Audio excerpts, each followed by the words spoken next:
Rádio Novelo. Tá começando o Rádio Novelo Apresenta. Eu sou a Branca Viana. Tá, então vou te contar, pode ser? Pode ser, vai lá. A nossa produtora, Bia Guimarães, mal voltou de férias e já quis marcar uma conversa pra me contar uma coisa. Você sabe que agora nas minhas férias eu fui pra China, né? Sim. Porque eu não calava a boca sobre isso no último ano. Não era tanto assim, feito ela tá falando. Mas a verdade é que da última vez que a gente se viu, ela tava empolgada, contando de tudo que ela ia fazer na China. Pois é, eu ia até te perguntar se você lembra que uma das coisas que eu tava mais animada era pra conhecer um templo Shaolin, que era o berço do Kung Fu. É verdade. E eu fiquei falando que eu ia nesse templo. Você lembra, então? Sim. Esse lugar, né, o templo Shaolin, ele fica numa província na China que chama província de Henan. Fica ali na porção mais ou menos central da China, levemente pro nordeste. E a gente tava querendo ir pra lá, né? Eu e o Samuel, que é meu companheiro. Porque o Samuel é ex-atleta de Tai Chi, que é um estilo de Kung Fu. Tem pessoas que acham que Tai Chi é, sei lá, um alongamento pra terceira idade. Gente, não é. Tai Chi é um estilo de Kung Fu, é uma arte marcial. Eu, por exemplo, achava isso até esse exato minuto. Hoje em dia o Samuel não pratica mais, mas ele foi da seleção brasileira, chegou a participar de campeonatos internacionais, competiu inclusive na China mais de 10 anos atrás. Uau. E eu fui contagiada com tudo isso, né? E você entende por que a gente queria tanto ir nesse templo, nesse berço do Kung Fu. O foco da viagem era Pequim, né? E a gente traçou a rota de um jeito em que a gente ia sair de Pequim e viajar 800 quilômetros pra visitar o templo Shaolin, lá na província de Henan. E aí, beleza. Chegamos na cidade onde a gente ia se hospedar pra ver o templo. Chegando lá, a gente se enfiou num grupo de turismo, porque a gente tava com medo de se enrolar pra chegar no templo, é meio longe da cidade. E foi maravilhoso, porque não vai muito turista de fora pra esse lugar. Então, era um grupo de turismo de chineses, com uma guia chinesa, em que não se falava outra língua.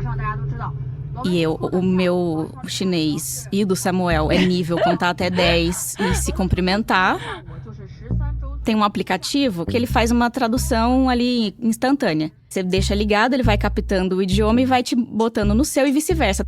Só que você que é intérprete simultâneo, você deve imaginar que o negócio é caótico. Sim, ainda bem, que senão vai estar todo mundo sem emprego. E aí ela ia falando e a gente ia andando pelo templo. É um lugar bem grande, bonito. Então ele é mais um complexo de construções do que um templo, né? Uma construção em si. E ela foi contando que o templo começou a ser construído no século V. Então foram séculos de monges morando ali, meditando, né, ali e praticando artes marciais chinesas. Acho que a gente lembra muito, pensa muito nos filmes de Kung Fu, né? Nessa vida do monge de Kung Fu, assim. E num dado momento, eu lá com um olho nela e um olho no celular pra entender o que ela tava dizendo, ela começou a contar que por volta de 1700 e alguma coisa, teve várias revoltas na China, né? A história da China é cheia de revoltas internas, externas, invasões, mas também conflitos rurais, enfim, um monte de coisa. E 1700 e alguma coisa, numa desses conflitos, invadiram e tocaram fogo no templo Shaolin. E eu assim, olhando pra tudo à minha volta. E nos anos 20, o templo foi atacado de novo, e botaram fogo de novo e não sobrou nada. E eu olhando assim. E aí eu olhei pra cara do Samuel, assim, ué. E ele tava pleno, acho que em nenhum momento do planejamento da nossa viagem passou pela cabeça dele me contar que a gente tava fazendo todo aquele desvio de rota pra visitar uma réplica. Uma reconstrução do que o templo foi um dia, com algumas coisinhas originais. Eu lembro que tinha como se fosse um caldeirão, tem alguns túmulos de monges antigos que ficaram uma espécie de cemitério, assim, preservado, que é bem bonito, assim, árvores antigas, mas as construções em si são reproduções com base em como o templo Shaolin era, construídos ao longo do tempo. De quando são as reproduções? A partir dos anos 70. É ontem. Então você pensa que eu tava achando que eu ia visitar um negócio do século V e de repente eu tava nos anos 70. Dá uma frustração um pouco, né? Um pouco, acho que é quase inevitável. Essa frustração quase meio tosca de uma turista, que estou frustrada que não estou no templo original. Sim, é bem frustrante que ele foi queimado 2 vezes. Parabéns, Beatriz. Mas você fica com aquele sentimento de querendo toda hora, esperando a guia apontar alguma coisa que fosse velha, né? Alguma coisa que fosse original. Só que ao mesmo tempo, eu já estava fazendo essa pauta que eu vou contar daqui a pouco nesse episódio. E eu já vinha pensando, tentando olhar para as réplicas, para as reconstruções de um outro jeito. Pensando naquela reconstrução como parte da história também, né? Aquela reconstrução... Nessa conversa com a Bia, eu lembrei de pelo menos 2 lugares que também foram reconstruídos. Dresden, na Alemanha, e Varsóvia, na Polônia, que foram bombardeadas na Segunda Guerra Mundial. As casas, os comércios, as ruas, muita coisa foi reproduzida para essas cidades ficarem parecidas como elas eram antes da guerra, porque tinha sobrado só ruína. Teve toda uma discussão, vamos deixar Varsóvia destruída como um exemplo da brutalidade da guerra ou vamos reconstruir para que a cidade tenha uma vida, né? E eles decidiram reconstruir. Imagino que tenha gente, né, que tenha, enfim, diferentes posições no mundo da arquitetura, da arte, enfim, mas acaba que pra gente que tá visitando vira parte da história, né? A outra história que a Bia vai contar hoje também tem a ver com uma réplica. Mas diferente do Templo Shaolin e das cidades destruídas pela guerra, essa réplica não foi feita em cima da construção original. Até porque, apesar de tudo que aconteceu e que continua acontecendo, esse lugar ainda está lá, de pé. A Bia começa já, depois do intervalo.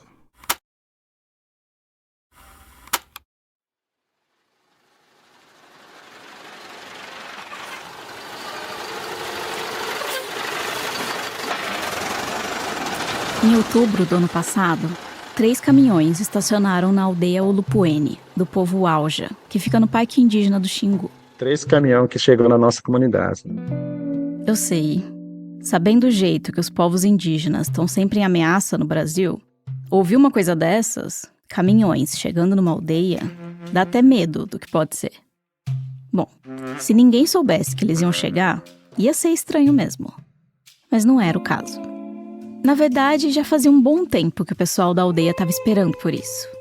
Mas tinha uns olhares curiosos, sim. Principalmente as crianças, né?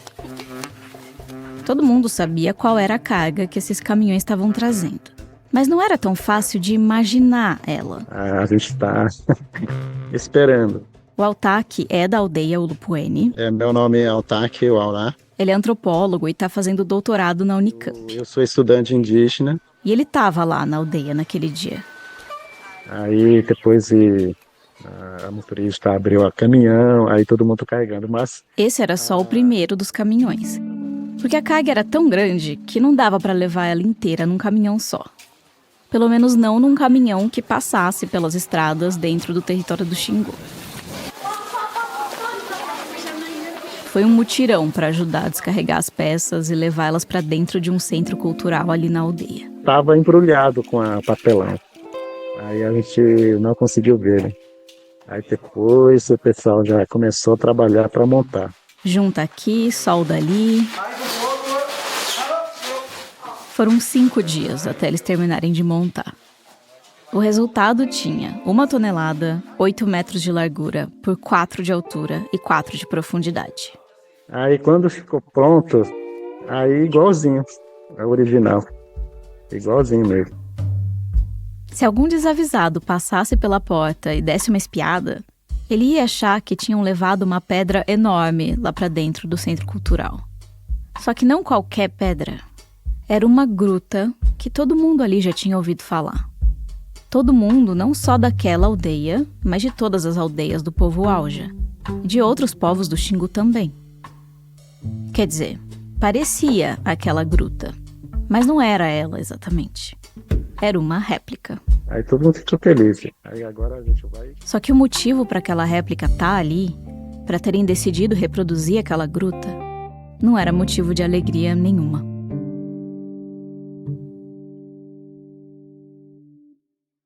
Eu vou começar do começo. Tá, em 99% das vezes que alguém fala isso, não é bem verdade. A pessoa vai lá e começa a contar a história de um ponto que claramente tinha um antes. Mas é que essa aqui é justamente uma história de origem. Uma história sobre um começo. E no centro dela tá o Kamukuaká. O Kamukuaká, mais ou menos, é como se fosse o guia ou então como se fosse nosso Deus, alguma coisa assim. Esse é o Tucupé. Chama o Tucupé, uma etnia, o Auxa, do território indígena Xingu, da aldeia Piulewene, uma liderança da aldeia. O Tucupé, assim como quase todo mundo nas aldeias Uauja, cresceu ouvindo os mais velhos contarem do Kamukuaká. Ele era poderoso e charmoso, bem visionário.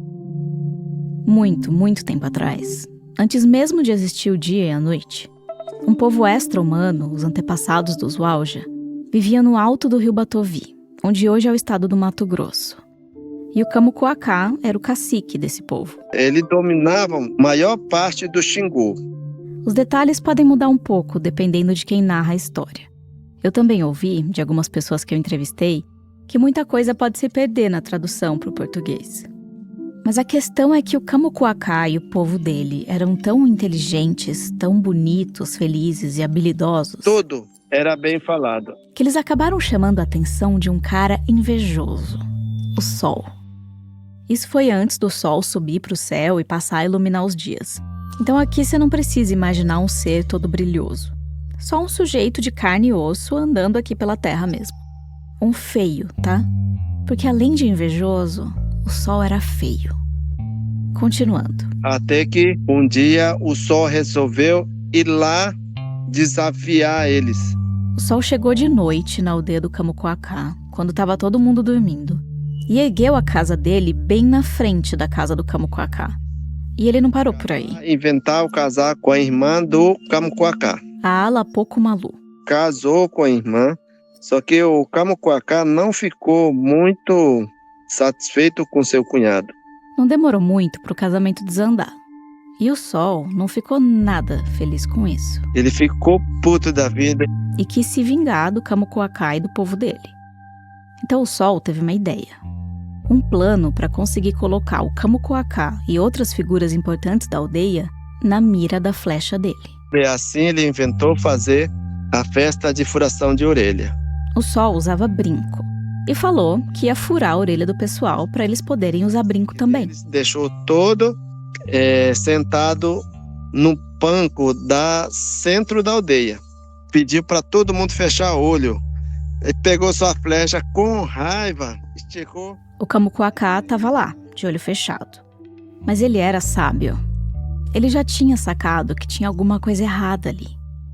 Quando o Sol foi atirar a flecha na direção dele, Pá, pá, pá, pá, pá. o Kamukuaká virou a cabeça. A cabeça e acabou acertando na orelha. E a flecha acabou pegando só na ponta da orelha dele. Fez um furo. E o plano do Sol foi por água abaixo. Existem outras versões dessa história, com outros detalhes. A gente até deixou lá no site da Novelo o link para um livro sobre o Kamukuaká, organizado por pessoas de várias aldeias Uauja. Mas de um jeito ou de outro, essa história, ou essas histórias, marcam a origem do ritual de furação de orelha, que é feito até hoje.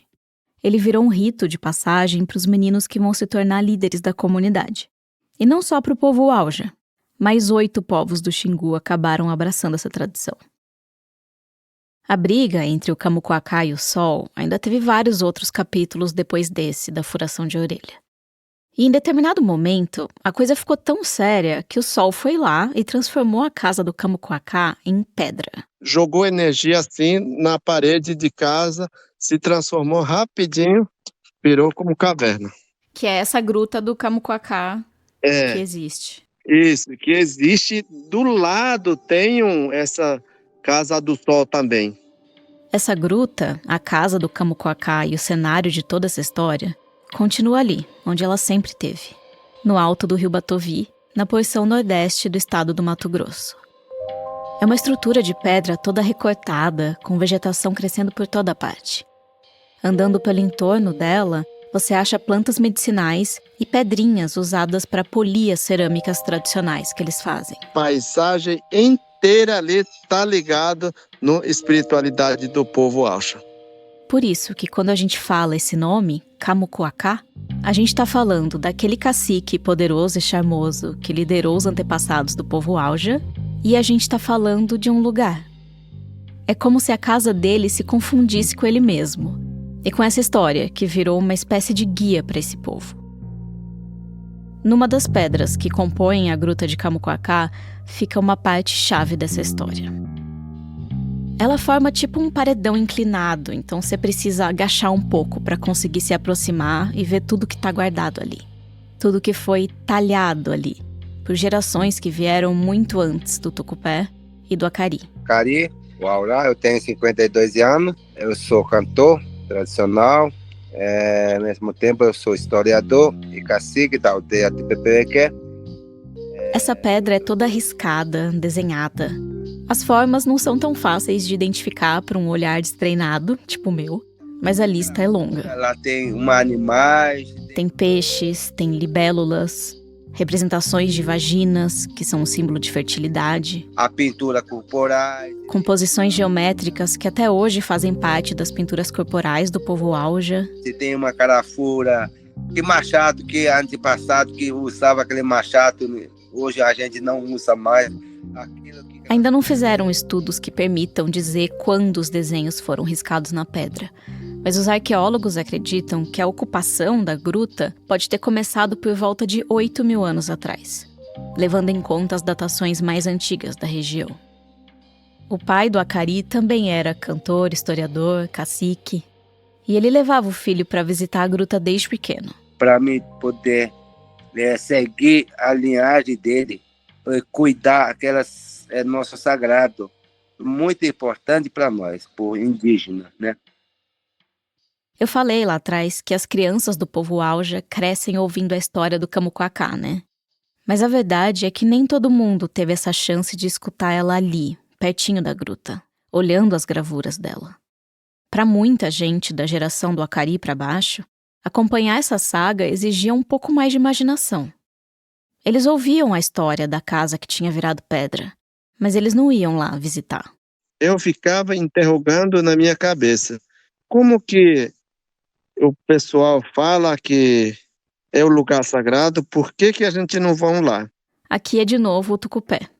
Ele morria de vontade de conhecer a gruta, mas os pais dele diziam que não era assim tão fácil. Para começar, era longe. Se a gente for lá, levaria uns 30 dias remando e para voltar levaria uns 2 meses. Você aceita esse desafio? Eu sempre negava. Mas mesmo se desse para vencer a distância, de arrumar um jeito de ir de carro pelas estradas de terra, ainda tinha outro problema: o acesso. O caminho até a gruta de Camuquacá não era, e não é, exatamente livre para os indígenas. A explicação para isso meio que passa por toda a história do Brasil pós-invasão dos portugueses.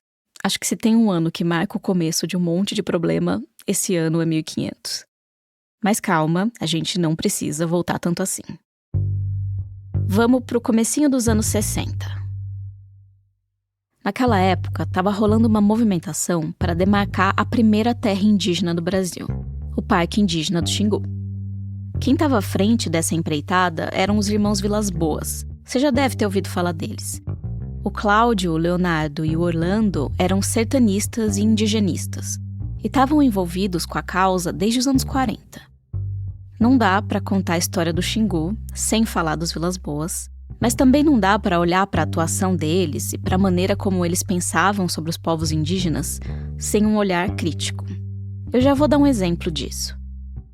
Mas fato é que teve muita luta deles, junto com outros aliados, teve muita negociação em Brasília com os políticos que queriam destinar as terras para os fazendeiros, teve muita resistência por parte do governo de Mato Grosso. A disputa foi suada. Até que em abril de 1961, o Jânio Quadros, que era o presidente, assinou o decreto de criação do Parque Indígena do Xingu. Por um lado, foi uma conquista inédita, motivo de celebração. Por outro lado, a área delimitada era bem menor do que a que estava na proposta inicial. Bom, no fim das contas, 16 etnias tiveram seu direito de viver no território reconhecido e de, supostamente, viver sem serem incomodadas pelo avanço da agropecuária, do garimpo, das estradas, do tal desenvolvimento do Brasil. Uma parte desses povos já vivia ali, como o povo Auja. Outra parte foi transferida dos arredores para dentro do Parque do Xingu. E aqui entra um pouco do pensamento dos irmãos Vilas Boas. Naquela época, a ideia dos Vilas Boas era de que os xinguanos eram, entre aspas, índios puros, que eles precisavam ser preservados, protegidos do contato com os brancos e o restante do país. Então, na hora de planejar o parque, parte das aldeias foi deslocada para o centro, na tentativa de distanciar elas dos limites da demarcação. Isso, claro, já foi impactante por si só para a vida dessas pessoas. Mas ainda tinha o seguinte: os xinguanos não tinham sido envolvidos nesse processo todo. Não rolou um empenho de explicar para eles o que exatamente significava demarcar um pedaço de terra. Eles sequer imaginavam que a delimitação do parque significava que todo o resto do território ia ficar aberto para a exploração dos brancos. Isso não foi um problema só no Xingu, mas nas demarcações das terras indígenas no geral, de outros povos por todo o Brasil. Um dos resultados disso para os xinguanos foi que décadas depois que já estava tudo assinado e que o parque tinha sido criado, eles notaram uma coisa: a falta dela, na verdade. O lugar sagrado ficou fora do território. O Camucoacá. Deveria ser demarcado bem ali. A gruta e toda aquela paisagem sagrada do entorno, sagrada não só para o povo Auja, mas também para os outros povos do Xingu que passaram a fazer a furação de orelha, aquela área toda ficou separada do território do parque por mais ou menos 60 quilômetros. E lembrando que tinha rolado aquele deslocamento das aldeias para o centro do parque, o que deixava o Camucoacá mais distante ainda. Isso ajuda a explicar por que esse lugar, tão falado nas histórias, era tão pouco visitado. E também ajuda a explicar como a gruta acabou dentro de uma fazenda. A gente está tratando de Mato Grosso, tá? Mato Grosso é uma grande fazenda de soja e algodão. É chocante, assim. O Fernando Medeiros é arquiteto e urbanista. E faz 15 anos que ele trabalha no IPHAN, o instituto que cuida da preservação dos patrimônios históricos e artísticos do Brasil. Hoje eu estou ocupando o cargo de superintendente do IPHAN em Mato Grosso. Foi só de uns 3 anos para cá que o Fernando foi trabalhar em Mato Grosso e se envolveu com essa história. Mas o IPHAN entrou em cena antes. Quando a gente pensa nos patrimônios materiais do Brasil, geralmente vem na cabeça as casinhas tombadas de Paraty, as igrejas de Ouro Preto ou o Centro Histórico de Olinda, que era, aliás, onde o Fernando trabalhava antes. A gente pensa em arquitetura colonial, na maioria das vezes. Heranças dos colonizadores, da história e da cultura branca. Foi para proteger esse tipo de patrimônio que o IPHAN foi criado, lá nos anos 30. O IPHAN é uma instituição muito conservadora, né? As coisas até foram mudando um pouco ao longo do tempo. Pouco, devagar. Só que quando o Camucoacá chegou no ouvido do IPHAN, por causa da luta dos povos do Xingu, não existia nenhum histórico de tombamento de um patrimônio material desse tipo. E isso já era final dos anos 2000. É importante pontuar que o IPHAN já trabalha com comunidades indígenas há bastante tempo, tá? Só que numa perspectiva muito mais do patrimônio imaterial. Imaterial. Saberes, modo de fazer. Só para constar, a divisão entre essas caixinhas do material e do imaterial já é problematizada há um bom tempo pela galera da área, inclusive dentro do IPHAN. Afinal, muita coisa tem valor material e imaterial ao mesmo tempo. Uma coisa pode ser importante por causa da materialidade dela e também por tudo que ela influencia na cultura e no modo de viver das pessoas. Mas enfim, é nessas duas caixinhas que os patrimônios são organizados no Brasil. E tombar um patrimônio material sagrado para os povos indígenas, isso nunca tinha rolado por aqui. Tombar uma gruta era muito diferente do que o IPHAN estava acostumado a fazer. Ainda que, se a gente pensar na história do Camucoacá, da casa onde ele vivia e que o sol transformou em pedra, parece fazer sentido olhar para esse lugar pela chave da arquitetura. Para o povo Auja, essa gruta é uma construção histórica. Mas fato é que em 2010, pela primeira vez, e até agora pela única vez, o IPHAN quebrou esse jejum. No mesmo processo de tombamento, 2 lugares sagrados viraram patrimônio material. A Gruta de Camucoacá e uma parte do Segue Rengo, que é um lugar às margens do rio Culuene, onde começa a cerimônia do Quarupi, outro ritual importante para os povos do Alto Xingu, como os Kalapalos, Camaiurá e os próprios Auja. Nos dois casos, do Kamukoaka e do Segue-Rengo, a proteção não englobava toda a área sagrada. O tombamento também não ia trazer a gruta mais para perto do Parque do Xingu, nem fazer ela deixar de estar dentro de uma propriedade privada. Mas agora existia um reconhecimento do Estado e um instrumento de proteção. E uma garantia de que pelo menos o acesso até ela, por dentro das fazendas, ia estar liberado para quem quisesse visitar. Isso tudo, pelo menos em teoria. Desde então, comecei a ouvir esse discurso de que ficou fora do território, mas pertence na gente. Lembra que o tucupé ficava só ouvindo a história da gruta à distância, sem ter a chance de visitar e olhar de perto as gravuras? Então, lá por volta de 2014, quando ele tinha 35 anos, a chance veio. Eu já estava atuando como porta-voz do projeto Circuito Kamukoaka. Um projeto para divulgar esse lugar e a história que está guardada ali. Nós fazemos uma expedição até chegar na gruta. Foi sucesso demais. Eu nunca imaginei que viajaria no tempo passado. Eu viajei demais. Ver de perto aquele cenário foi inesquecível para ele. Por vários motivos. Nem todos bons. Nessa região, sem querer do nada, a gente deparou que a rodovia de BR-242 estava mirando por cima dela. A BR-242 liga o estado do Mato Grosso ao Recôncavo Baiano, passando ao sul do Parque Indígena do Xingu.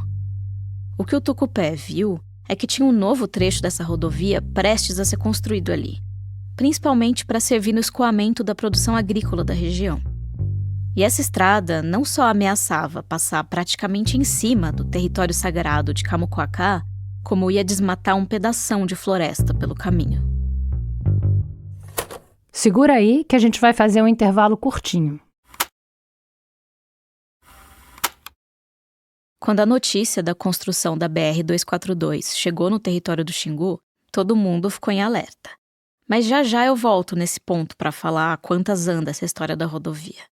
Antes, eu queria pular 4 anos para frente. Por causa do que aconteceu em 2018. Ano 2018. Aqui é de novo o Altaque, antropólogo da aldeia Ulupuene. O pessoal chegou lá para fazer uma expedição, né? Lá é na gruta de Kamukoaka. E essa expedição estava indo captar imagens da gruta, documentar ela para um projeto. No grupo tinha gente de comunidades Uauja e pesquisadores que já conheciam o lugar, e tinha gente de organizações que estavam trabalhando com eles, que estavam indo lá pela primeira vez. E eu não estava, eu estava aqui na aldeia.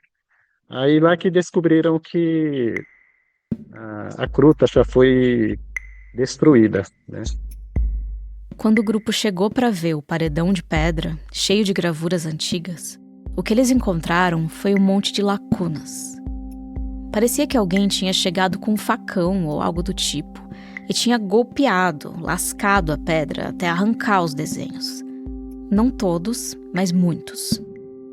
Vários pedaços daquele painel com representações de animais, de ferramentas, de padrões geométricos das pinturas corporais do povo Auja. Várias partes dessa história de origem tinham sido literalmente apagadas. Aí eu tava. O Acari estava nessa expedição. Acari, o que aconteceu? Tem vídeos desse dia, ele na gruta, olhando para o que tinham feito dela. Mesmo sem entender o que ele está dizendo, dá para perceber o desgosto na voz dele. Quando eu voltei, eu contei para meus grupos, né? A gravura já está destruída. Informaram, a Kamukoaka já foi destruída. O Altaque tinha ido na gruta uma vez, quando ele era criança. Eu gostei bastante. Estavam outras crianças junto, tinha um ancião contando histórias. Cheio de detalhes, tem uma pintura. Mas como era longe e complicado de ir, ele nunca mais tinha voltado lá. E agora, descobrir que as gravuras tinham virado crateras na pedra era muito triste. Essa informação nós ficamos muito tristes, né? Porque a gente considera esse lugar sagrado para nós. A gente não sabe quem fez isso. Tem uma investigação correndo na Polícia Federal, mas não deu em nada por enquanto. Até daria para pensar que a pessoa que fez isso, ou as pessoas que fizeram isso, não sabiam da importância dessas gravuras. Mas do jeito que a gruta ficou, e depois você pode ver a foto lá no site da Novelo, é muito difícil imaginar que não foi um ato deliberado. A principal suspeita é que pode ter sido obra de alguém da região que tivesse incomodado com as visitas dos indígenas por lá, ou que botou na conta deles os problemas causados por outros visitantes. Porque o lugar é lindo, tem rio, tem peixe para pescar, outras pessoas também vão para lá, não são só os indígenas. E vira e mexe rolava a reclamação de que a galera estava deixando lixo para trás, que estavam descuidando do lugar. Não dá para esquecer também que isso aconteceu em 2018, o ano da campanha e depois da eleição do Bolsonaro, quando a gente estava no meio de um bombardeio de discursos antiambientalistas, anti-indígenas, enfim, você lembra bem do contexto. O ataque à Gruta de Camucoacá pode ter sido parte de um ataque muito maior, um ataque à existência dos povos indígenas, que, claro, não começou nem morreu com o bolsonarismo. Eu queria entender como é possível que um lugar tombado tenha sofrido uma depredação da maneira que sofreu. Na verdade, isso é a grande pergunta que está em todas as discussões sobre patrimônio, né? Qual é a função do tombamento? Só para lembrar, esse é o Fernando Medeiros, que hoje está como superintendente do IPHAN em Mato Grosso, e que estava me contando lá atrás de como o Camucoacá e o Saguirengo são os únicos lugares sagrados para povos indígenas que foram tombados como patrimônios materiais do Brasil. Eu confesso que antes de conversar com o Fernando, eu nunca tinha parado para pensar nessa pergunta. Talvez eu achasse que sabia a resposta, ou que ela fosse óbvia, mas tanto não é que ela ronda a cabeça até de quem trabalha com isso. Qual é a função de um tombamento? Tem uma óbvia, que é de ter o Estado reconhecendo aquele bem como um bem relevante, como patrimônio cultural nacional. A parte óbvia dessa resposta é também a mais simbólica, para o bem e para o mal do que significa uma função simbólica. Quer dizer, não é que ela não é importante, mas é que ela, sozinha, não basta. E aí a gente parte para questões práticas. O Fernando me explicou que quando uma casa, uma igreja, uma praça, enfim, quando uma construção é tombada, o IPHAN passa a ter, entre outras coisas, a função de fiscalizar e de intervir para garantir a preservação desse lugar, que muitas vezes é propriedade privada. Por exemplo, autuar um proprietário para que ele cumpra as obrigações dele de manter o bem com um estado de preservação razoável, que garanta a função social daquele objeto, né? Você tem que garantir o acesso da comunidade, o livre acesso da comunidade ao lugar. Quando a gente começa a trabalhar com paisagem e com essa natureza de bem que está relacionada diretamente a essas comunidades indígenas, a coisa fica um pouco complicada, porque os instrumentos que a gente... Em teoria, todo tombamento que o IPHAN faz deveria vir junto com um conjunto de diretrizes, um plano do que eles vão fazer para garantir a preservação daquele patrimônio. Só que, na prática, isso nem sempre acontece. E no caso do Camucoacá e do Saguirengo, o IPHAN não estava preparado para a especificidade desses lugares. Agora, sem querer passar pano nenhum para as falhas que o IPHAN teve na proteção desses patrimônios, que deixaram danos irreversíveis, como a destruição da gruta. Mas a gente precisa levar em conta que a gente está falando de uma instituição que sobrevive com pouco recurso, com pouca equipe e que está vinculada ao Ministério da Cultura, que está sempre na mira dos cortes e que chegou a ser extinto no governo Bolsonaro. Mesmo quando a gente está falando de patrimônios que todo mundo conhece e que parecem mais fáceis de proteger, o tombamento não é a prova de tudo. Um exemplo disso é o que aconteceu com os prédios da Praça dos Três Poderes, em Brasília, que foram vandalizados no ataque de 8 de janeiro de 2023, incluindo obras de arte que estavam lá dentro, como um painel do Di Cavalcanti. E no caso de Camucoacá, a gente ainda está falando de uma área de difícil acesso, que a gente vai conseguir ir lá e visitar 2 ou 3 vezes ao ano, né? Que a própria... O Fernando sabe que essa depredação do Camucoacá é trágica e é irreversível. E ele me falou que o IPHAN está tentando correr atrás do prejuízo. Para começar, esse caso tem feito ele e o pessoal que trabalha com ele enxergarem melhor as lacunas do trabalho do IPHAN. Porque as respostas também não estão prontas, tá? E eu não tenho nenhum problema em admitir isso. A gente olha para o bem e a gente vê o grau de complexidade e isso gera muito mais perguntas do que respostas. Tem a questão de como proteger um bem que está entremeado na paisagem, de como fiscalizar um lugar que é difícil de acessar, como garantir que as comunidades indígenas consigam visitar o Camucoacá sem risco de serem constrangidas ou barradas pelos proprietários das fazendas, o que exige uma tarefa bem complicada de educar os proprietários de terras sobre a importância do que existe ali. São questões que talvez nem existissem se o Camucoacá não tivesse ficado de fora da demarcação do Parque Indígena do Xingu mais de 60 anos atrás. O mesmo vale para o Saguirengo. Depois do susto de 2018 e da pressão das comunidades do Xingu, o IFAM criou um grupo de trabalho para tentar chegar nas respostas para essas perguntas, com participação direta das comunidades indígenas. É muito comum, dentro do IFAM e em outras instituições, a gente chegar, e principalmente a gente, nesse caso específico, sendo não indígena, trabalhando com comunidade indígena, a gente apontar o que é que a gente acha que é relevante, né?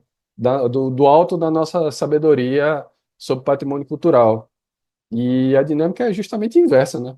É justamente isso, né? É algo inédito. Eu fui conversar com o Euesh, Olapitiuaurá, que está na linha de frente dessa luta. Sou advogado indígena, atualmente diretor executivo da Associação Terra Indígena Xingu, ATIX. E uma das reivindicações dos xinguanos também é se vai ampliar o tombamento. Porque, lembra, a Gruta de Camucoacá foi tombada em 2010, mas o território sagrado, o cenário de toda aquela história de origem do povo Auja, vai muito além dela. Uma das ideias que estão sendo discutidas nesse grupo de trabalho é criar um corredor cultural e ecológico do Camucoacá, para aumentar a área tombada e facilitar o acesso até ela. Assim, mais gente ia poder visitar o lugar e ia ajudar a manter essa história viva. Outro assunto que surgiu é a possibilidade de demarcar essa área, de concentrar os esforços não em mexer nos limites do tombamento, mas nos direitos das terras mesmo. O que, claro, não é nada fácil e vai além das capacidades do IFAM, mas eles estão nesse processo de entender os melhores caminhos. Se nós conseguirmos fazer essa diretriz que de fato proteja esses locais, vai servir também para outros locais sagrados dos povos indígenas. A destruição que a Gruta de Camucoacá sofreu em 2018 despertou muita coisa. Tristeza, raiva, luta, perguntas complicadas, urgência de mudança. Aí, louco, eu pensei as novas gerações, né? O Altaque logo pensou no futuro. Aí, como é que as novas gerações vai conhecer essa caverna, né? Já fazia um tempo que algumas lideranças do povo Auja e de outros povos do Alto Xingu estavam querendo mudar a relação que muitos deles tiveram com o Camucoacá quando eles eram crianças. Essa relação de ouvir os mais velhos contando a história, de saber que o cenário dela estava vivo, de ficar curioso para visitar o lugar, mas não poder, por causa da distância, das fazendas, enfim. Também tinha a preocupação de ver os anciões partindo e o receio das novas gerações não se conectarem com essa herança. E já estava rolando um projeto com 2 organizações gringas para documentar o Camucoacá, da expedição que encontrou a gruta destruída naquele dia. Essas 2 organizações eram a People's Palace Project, da Inglaterra, e a Factum Foundation, da Espanha. A Factum trabalha com documentação em 3D. Eles fazem um escaneamento super avançado de objetos, quadros, monumentos e jogam num software que permite você navegar por todos os ângulos e camadas, examinar os detalhes daquele objeto. Eles focam principalmente em coisas que são ricas por causa da superfície delas e que correm o risco de se deteriorar. Por isso que eles estavam interessados na Gruta de Camucoacá. Pedra sofre erosão, desgasta com chuva, com vento, com a presença das pessoas e com o tempo, de modo geral. Só que quando a expedição chegou lá e eles deram de cara com aquela cena, com aquelas lacunas na pedra, o projeto deu uma virada de rumo. E lá que começou o pessoal reunir, conversar com o pessoal de facto para ver se consegue reconstruir essa Camucoacá em forma de 3D, né? Para fazer réplica. Porque além dessa documentação em 3D, a Factum é conhecida por criar réplicas. réplicas em tamanho real de monumentos, obras de arte, objetos históricos. Eles usam aquelas técnicas de escaneamento avançado para fazer um modelo físico, uma impressão em 3D idêntica ou extremamente parecida com o objeto original. Eles já replicaram o teto de um palácio de Veneza do século XVI, por exemplo. Aí, enquanto o original, que é todo pintado à mão, fica preservado no museu, é a réplica que ocupa o teto do palácio. Eles também já fizeram réplica de meteorito, de obra do Caravaggio, do Michelangelo. Mas o trabalho mais famoso da Factum provavelmente é o da tumba de Tutankhamon, o faraó que governou o Egito mais de 3.000 anos atrás. A tumba de Tutankhamon fica no Vale dos Reis, na margem do rio Nilo, e muita gente vai lá visitar. Só que a cada visita dos turistas, ela vai se degradando um pouquinho. Hoje em dia tem um controle melhor, mas a mera respiração das pessoas lá dentro já prejudica as paredes da tumba, que é toda desenhada. Então eles fizeram uma réplica dessa câmara. Ela não foi colocada no lugar da original, apesar dela ficar ali pertinho, também no Vale dos Reis, mas ela funciona como um registro do estado atual da tumba. Na verdade, de como ela era quando a réplica começou a ser feita, em 2009. E veio a ideia de fazer isso com a gruta de Camuquacá também. Nesse caso, não só recriar num modelo 3D aquele paredão de pedra cheio de gravuras, mas fazer isso com base em como ele era antes do estrago. Surgiu essa ideia, né, para fazer uma réplica. Eu gostei muito da ideia. Eu gostei bastante. E daí a ideia que era documentar a gruta se tornou um projeto de recuperação dessa história. A Yula Rocha é jornalista e trabalha na People's Palace Project. A PPP já vinha trabalhando com povos do Xingu há um tempo. Foram eles que botaram a Factum em contato com o pessoal das comunidades Uauja e acabaram virando parceiros do projeto. Não é fácil tirar um projeto desses do papel. Para começar, lógico, custa caro. R$1.200.000, para ser exata. Mas como a Factum já estava envolvida no projeto de documentação, eles sabiam da importância da gruta.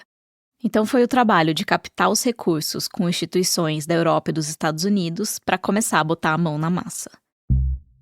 Primeiro, eles precisavam captar a estrutura da pedra, o relevo, o tamanho, a composição geral desse painel de gravuras. A Factum Foundation fez uma fotografia em 3D, eles chamam de fotogometria, da parede da gruta destruída. O próximo passo era coletar o máximo de detalhes possível sobre como eram as gravuras antes da depredação. E daí a gente começou a recolher todos os registros de imagem que se tinha daquela gruta. Então a gente foi atrás de arqueólogos, antropólogos, dos próprios indígenas que já tiveram presentes, da própria FUNAI, do IFAM, que já tinham feito esse registro fotográfico em vídeo. Então, todo o material que a gente... Só que mesmo com todo esse material em mãos, ainda tinha um monte de lacunas. Tinha várias partes da pedra e dos desenhos que ficaram de fora das imagens, ou que não dava para ver direito. Então, a gente recorreu aos anciões, que tinham a memória daquelas gravuras, daqueles desenhos, a representação. Diferente da maior parte dos trabalhos que a Factum faz, no caso de Camuquacá, uma parte dos detalhes da superfície que eles iam replicar estava viva só na memória e na tradição oral das pessoas. E a gente foi montando uma espécie de mosaico, um quebra-cabeças do que estava faltando com a destruição da gruta. Eles imprimiram esse quebra-cabeça numas folhas de papel bem grandes para levar para as aldeias. Assim dava para as pessoas se debruçarem na imagem e irem tentando preencher os buracos. Uma figura aqui, uns padrões ali, a representação de uma libélula ali naquele canto. Eu participei. Foi muito difícil, foi muito difícil. Aos poucos eles chegaram num resultado que, se não era igualzinho ao da gruta original, era o mais perto possível. Aí veio a etapa de aprovação, que o Acari participou também. Como eu sou historiador, aí eu fui chamado, meu filho, a gente foi para Londres, para me poder contar aquele desenho, gravura, né? Eu tinha que colocar o lugar certo, né? Para eles, para não errar, né? Depois o trabalho se concentrou em Madrid, onde fica o estúdio da Factum, e onde nasceu a réplica. Pesando 1 tonelada, com 8 metros de largura, 4 de altura e 4 de profundidade. Isso porque eles replicaram só aquele paredão da gruta. Imagina se fosse ela inteira. Aí depois eles pensaram, como é que eles vão chegar aqui na nossa comunidade? Como se atravessar o Atlântico e meio continente não fosse desafio suficiente, veio a pandemia. As coisas atrasaram, outras organizações tiveram que entrar em cena para financiar essa viagem.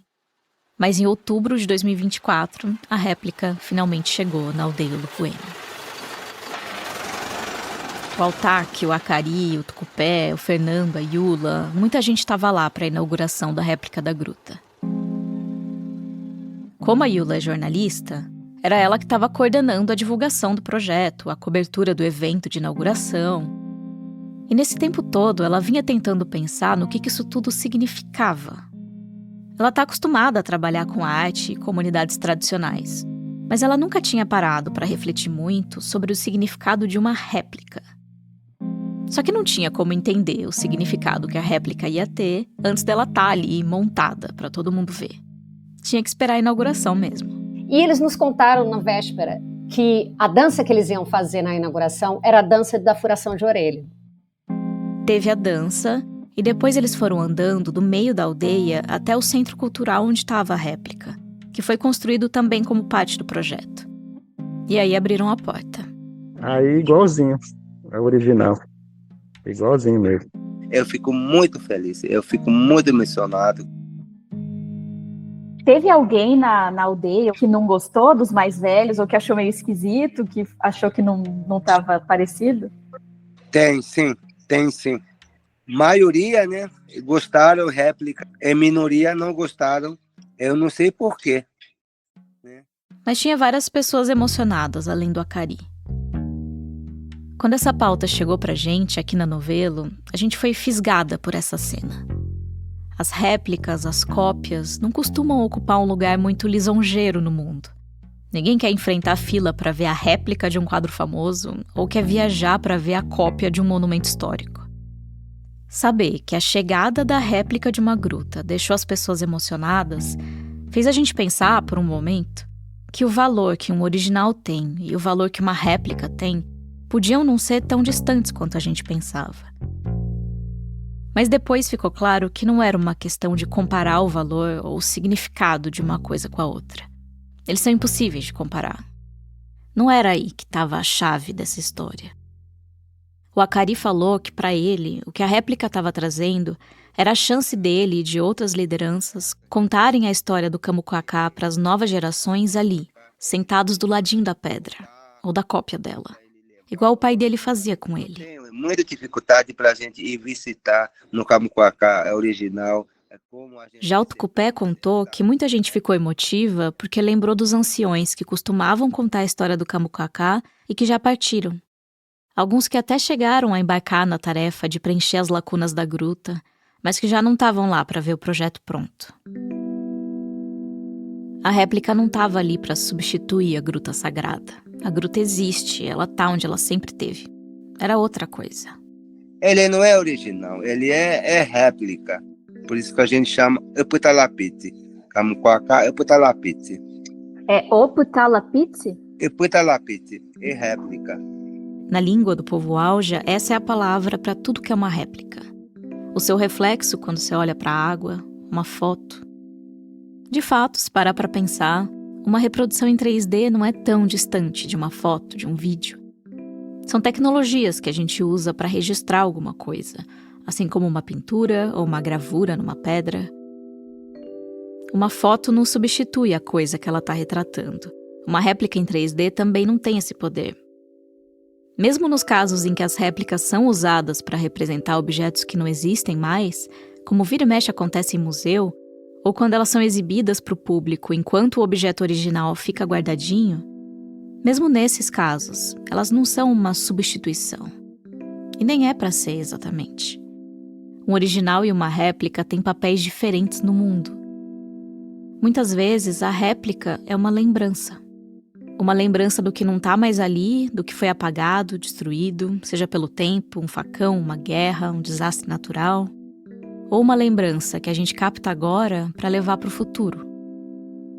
A réplica da tumba de Tutankhamon não deixa menos triste o fato de que a tumba original está se deteriorando. Mas ela dá pra gente a chance de guardar e consultar uma versão um pouco mais preservada dela. A réplica da gruta de Camucoacá não preenche os buracos que fizeram na original, mas ela ajuda a lembrar do que estava ali e do que não pode acontecer de novo. A réplica, ele é um projeto e uma forma de a gente se fortalecer, convidar mais uns parentes, promover mais a luta e para dizer que a gente está vivo, mas aquele pedaço que tem lá, se perdeu, perdeu. Dá para fazer réplica de muita coisa, mas não dá para replicar uma floresta, um rio, um território, uma cultura. É por isso que a gente estamos tentando ir recuperar aquela caverna original, para o fazendeiro não destruir mais naquele local, né? Para BR-242 não passar por cima, a gente está enfrentando isso também. Eu fiquei de te atualizar sobre aquele projeto de ampliação da BR-242, né? Que estava ameaçando atravessar o território sagrado do Camucoacá. Eu falei desse assunto com o Euesh, o diretor executivo da ATIX, a Associação Terra Indígena do Xingu. Ele me contou que em 2024, depois de anos de luta, eles conseguiram ser ouvidos pelo DNIT, o Departamento Nacional de Infraestrutura de Transportes, que é responsável pelas rodovias federais. Nós conseguimos influenciar na decisão do DNIT para que afastasse um pouquinho mais do que anteriormente. A proposta atual é construir o novo trecho da BR passando a 14 quilômetros de distância do Camucoacá. 14 quilômetros em linha reta, né? Isso significa uma volta de 40 quilômetros mais ou menos. Já é aceitável para os xinguanos, né? Fica um pouquinho... O projeto ainda está na fase de estudos do impacto ambiental. E depois os resultados vão ser apresentados para os povos do Xingu. Desde 2002, os povos indígenas do Brasil têm direito à consulta livre, prévia e informada quando aparece um empreendimento que pode impactar no território e na vida deles. Essa foi outra conquista da luta. E imagino o tanto de coisa que foi feita antes, sem passar por nada disso. Mas não dá para baixar a guarda. O sol podia ser feio e invejoso, mas ele estava longe de ser o único, ou mesmo o pior, inimigo do Camucoacá.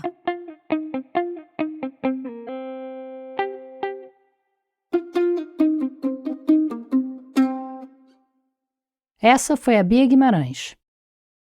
Essa história foi produzida com o apoio do Instituto Socioambiental, o ISA. Há 30 anos, o ISA trata meio ambiente e pessoas de forma integrada e luta em defesa dos direitos dos povos indígenas, quilombolas, ribeirinhos e comunidades tradicionais nos corredores de Brasília, nas aldeias e nas comunidades. A gente agradece a contribuição dos pesquisadores Gabriele Viega Garcia, do Instituto Homem Brasileiro, e Christopher Ball, da Universidade de Notre Dame. Daqui a pouquinho a gente volta.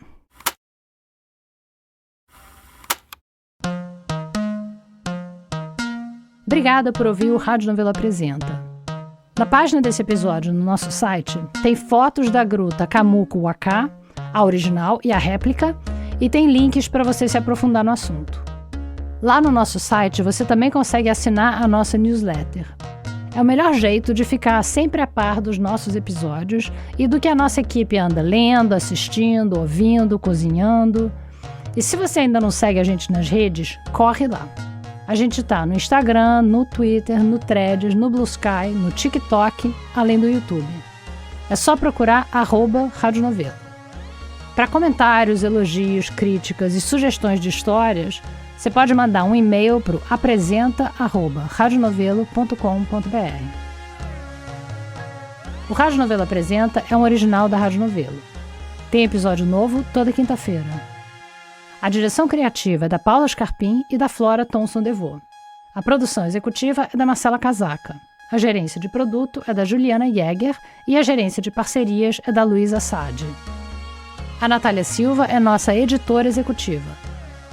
Nossos repórteres e roteiristas são a Bárbara Rubira, a Sara Zobel, a Carolina Moraes, a Evelyn Argenta, o Vitor Hugo Brandalize, a Carol Pires e a Bia Guimarães. A Ashley Calvo é nossa produtora. A checagem desse episódio foi do Rodolfo Viana. Esse episódio teve sonorização da Bia Guimarães, que também assina a mixagem com a Júlia Matos. Nesse episódio, a gente usou música original de Kiko Dinucci e também da Blue Dot. O desenvolvimento de produto e audiência é feito pela Bia Ribeiro. O design das nossas peças é do Gustavo Nascimento. A nossa analista administrativa e financeira é a Tainá Nogueira, a nossa estagiária é a Isabel de Santana e quem faz a revisão das transcrições dos episódios pra gente é a Flora Vieira. Obrigada e até a semana que vem.